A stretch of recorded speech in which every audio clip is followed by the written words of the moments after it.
Assalamualaikum warahmatullahi wabarakatuh. Alhamdulillahirrabbilalamin. Puji dan syukur kita hadiahkan buat pimpinan umat Islam sedunia, yakni Nabi besar Muhammad Sallallahu Alaihi Wasallam. Baiklah, kami dari kelompok 1, kami akan membahas tentang ruang lingkup manajemen sumber daya manusia. Baiklah, saya Zikri Insan. Saya akan menjelaskan tentang pengertian manajemen sumber daya manusia dan pengertian manajemen. Manajemen sendiri itu adalah seni yang menyelesaikan pekerjaan melalui orang lain. Definisi atau dalam definisi Mary Packer Follett, berarti bahwa seseorang itu manajer bertugas mengatur dan mengarahkan orang lain untuk mencapai suatu organisasi tersebut. Seperti yang ada tertera pada gambar di atas ini. Selanjutnya, manajemen sumber daya manusia. Manajemen sumber daya manusia atau disingkat MSDM adalah pemanfaatan sejumlah individu secara efisien, efektif, serta digunakan secara maksimal untuk mencapai tujuan organisasi dan perusahaan sesuai yang ada di gambar di atas.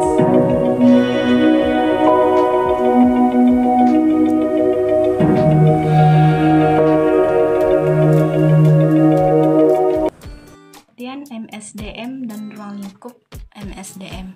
Pengertian MSDM merupakan suatu proses perencanaan, pengorganisasian, pengarahan, dan pengendalian terhadap kegiatan-kegiatan pengadaan, pengembangan, serta pemberian kompensasi dan perintegrasi dan pemeliharaan dan pemberhentian sumber daya manusia agar tercapai berbagai tujuan individu, organisasi, dan masyarakat. Ruang lingkup manajemen sumber daya manusia yang pertama yaitu perencanaan sumber daya manusia terhadap organisasi atau perusahaan. Di sini saya menjelaskan perencanaan sumber daya manusia yaitu proses analisis yang dilakukan organisasi terhadap kebutuhan sehingga organisasi SDM tersebut dapat menentukan langkah yang harus diambil guna mencapai tujuan. Yang kedua, menganalisis jabatan dan pekerjaan. Menganalisis dan menjelaskan secara rinci pekerjaan atau jabatan dalam perusahaan atau organisasi. Di sini dijelaskan analisis jabatan itu adalah kegiatan untuk menciptakan landasan atau pedoman bagi penerimaan dan penempatan karyawan. 3. Perekrutan dan penyeleksian karyawan atau recruitment and selection merupakan serangkaian proses yang digunakan untuk menarik sekelompok pelamar kerja guna mengisi posisi yang tersedia dalam perusahaan. 4. Organization and induction memperkenalkan latar belakang perusahaan, budaya organisasi perusahaan, nilai-nilai perusahaan, dan etika kerja karyawan yang baru lulus seleksi serta memperkenalkan kepada karyawan-karyawan lainnya. 5. Pelatihan dan pengembangan sumber daya manusia dalam organisasi atau training and development. Manajemen sumber daya manusia berkaitan dengan pengaturan program pelatihan dan pengembangan untuk staf yang baru diangkat serta karyawan-karyawan yang sudah ada guna meningkatkan nilai kuantitatif dan kualitatif tenaga kerja. 6. Prestasi nilai dan kinerja untuk melakukan promosi, demosi, transfer, dan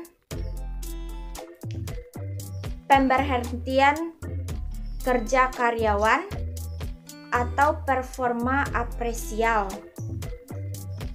merupakan suatu proses untuk menentukan atau mengkomunikasikan kepada karyawan tentang bagaimana performanya dalam melakukan pekerjaannya dan idealnya, serta membuat perencanaan pembangunan karirnya. 7. Perencanaan dan pemberian kompensasi atau upah. Compensation planning and recommendation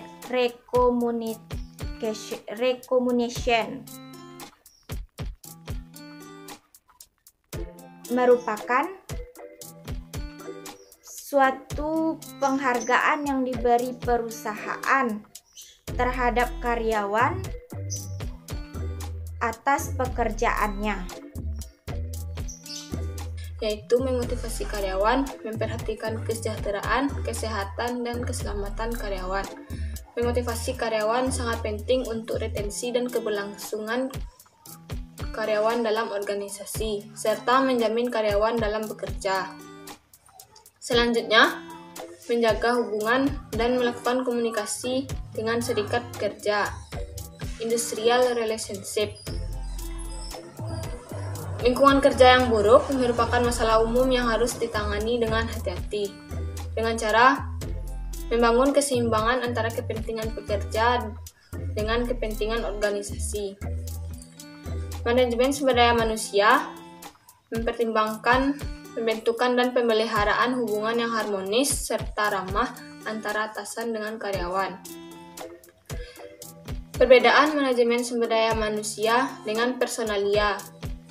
Seperti yang kita lihat, manajemen sumber daya manusia dengan manajemen personalia jelas memiliki perbedaan. Terdapat perbedaan di dalam ruang lingkup dan tingkatannya. Manajemen sumber daya manusia mencakup permasalahan yang berkaitan dengan pengembangan, penggunaan, dan perlindungan sumber daya manusianya.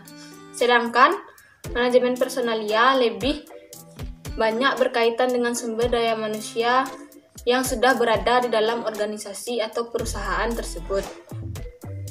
Jadi, dapat disimpulkan bahwa manajemen sumber daya manusia adalah suatu desain sistem yang formal di dalam suatu organisasi untuk menjamin tercapainya tingkat efisiensi dan efektivitas dalam pemanfaatan dan penggunaan kemampuan dan kompetensi manusia untuk mencapai suatu tujuan organisasi.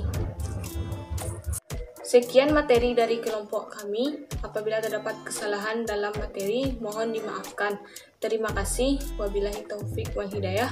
Wassalamualaikum warahmatullahi wabarakatuh.